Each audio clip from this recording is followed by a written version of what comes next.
began this project, as I do most, by laying out all of my fabrics, pattern pieces, and notions, all in the order that I'm going to use them, to make sure that everything is ready and set to go.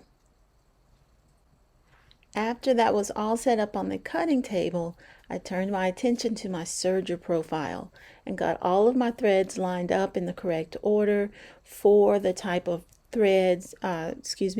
for the type of stitching that I would be doing on this project. Always make sure you use some of your sample fabric from your project. Line everything up on your serger, check your tension dials, your needles, and get everything in order before you start to sew on your actual project.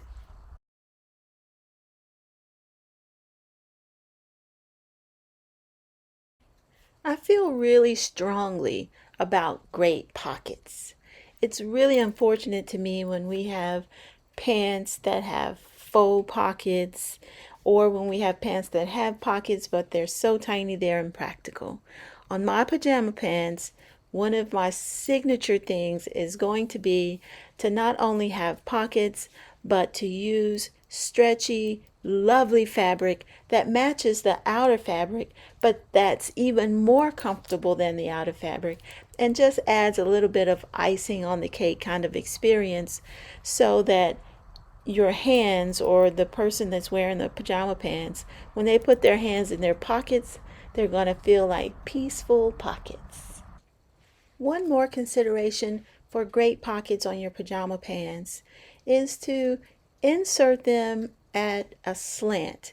If you use a slant on the front pocket piece and on the front pants piece, that way when they have their hands in their pockets, in their peaceful pockets, then the top of the pocket at the waistband is not pulling extra hard on the waistband and on those reinforcement stitches at the waistband because of the natural resting of the arm in the pocket.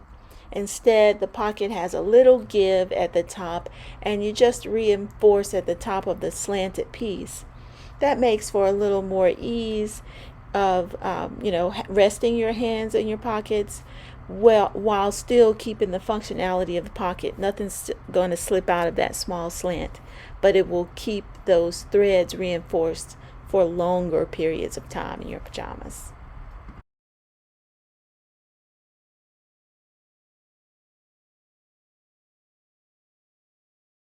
Before working on the cuffs, I always make sure to turn down the waistband and press it. Then take the piping and put that on the bottom of the pants and mark the bottom of the pants and the bottom edge of the piping. Then take the actual cuffs and fold down the hem or seam allowance on one side of the cuffs, leaving the other side unpressed. So at the end, after I've sewn the inseams together with the cuffs on the bottom of the pants, then I come back and fold that other piece down and finish the cuffs. You can see here the detail of where I used a marking pencil to carefully mark the bottom of the pants with the bottom of the piping so that I can line that up and pin it well before taking it to the machine. Another thing to note is that I'm using satin piping. It's a lot easier for the machine to sew through the thickness of this piping than the cotton piping. Next to the pockets and the soft, peaceful pockets, this is my favorite tip of the video. Use the beading foot to sew on your piping. This way you can line up your piping inside of the small opening on the bottom of the foot and feed it more easily and accurately through your machine. Once you get the piping placed carefully in the opening on the bottom groove of the presser foot, then pull your pins out and adjust your needle just a bit to make sure that it's going down exactly in the same stitch of the piping the pre-stitching that's already on the piping. That way you don't have any raw edges that are showing once you've finished your hem. Then it's just about staying in a slow, steady rhythm to get that done. Afterwards, place that cuff with the folded edge onto the bottom hem with the piping already attached to the bottom hem of the pants, and just sew through that stitch that you've already made.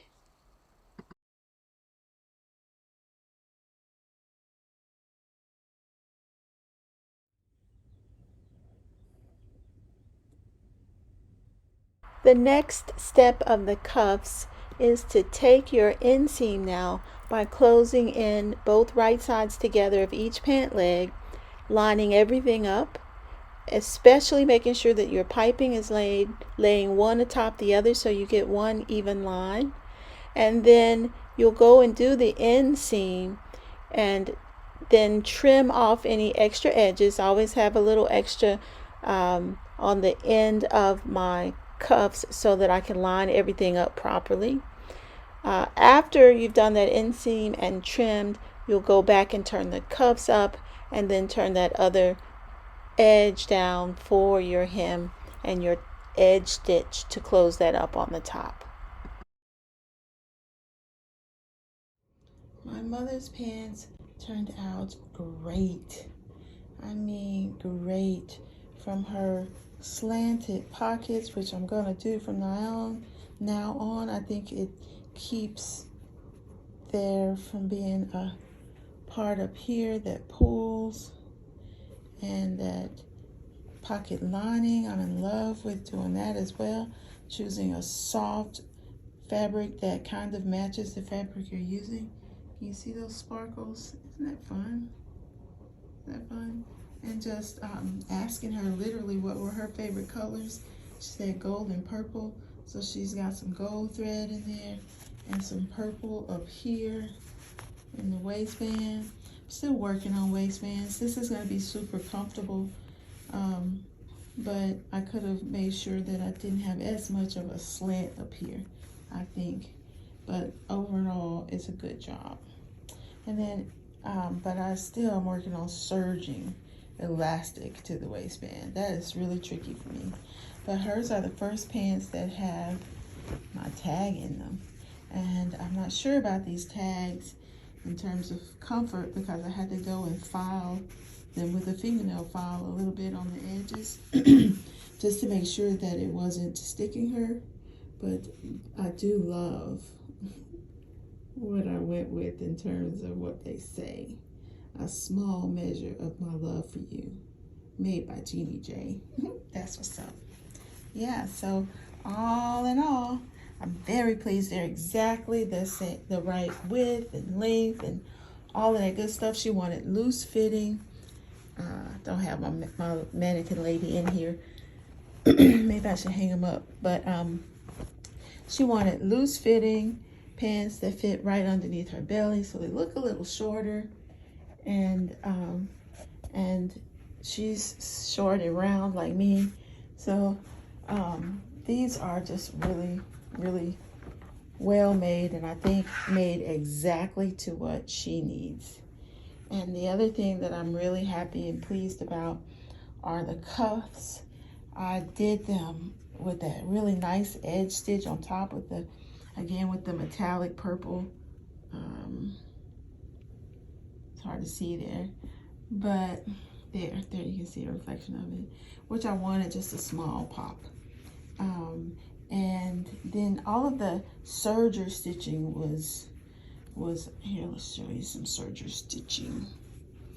The serger stitching was gold, you know, so I got that other color that she liked, which ended up looking really good on the black. That gold, let's see if we can get some more there. That gold trim on this black. This is a pocket. But yeah, it looks really, really good and nicely finished, so to say. I'm always going to use fancy threads on my serger, or not fancy necessarily, but bright. And as much as I can on the hems as well, so you can get just a little bit of pop and bling in your experience of wearing super comfortable pajamas. But the thing I wanted to note too on the cuffs was they turned out pretty good on the inside. It's still a process, but see how they mostly match up. Is that a thread? No? Oh, a tiny thread there. You can see it in the camera. I couldn't see it with my naked eye, so there's a little thread I might clip right there. But they turned out really good in terms of being, you know, lined up. So I like my instructions for how I'm lining up the cuffs. They are good, but I'm thinking I might want my cuffs to have a bit of a slant in them. The patterns don't really have that. They're just straight on the bottom, which is probably okay because they hang all the way down to the floor. But that's just something for me to think about in terms of how I hone that. So anyway, they turned out really, really well. I'm very pleased with them, and I think she will be too. Yay.